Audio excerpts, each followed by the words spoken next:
Busy dito sa kanilang LRT, MRT. Kung makikita nyo, nangitim na talaga ako. But, na-adapt ko na yung ano nila dito, yung kanilang civilization or kanilang lifestyle. Mas organized kesa sa Pilipinas. I'm not saying any about Philippines, but mas na-civilized sila. So, ayun.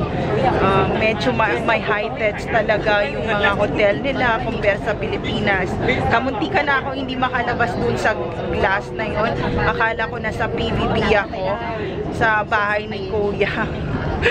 Pag ganun ko, gusto kong tawagan yung may-ari pero hindi marunong mag-swipe ng sliding sa hotel. So, ayan. Ito yung building.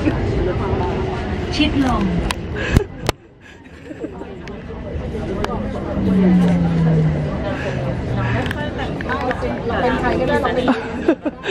Sorry.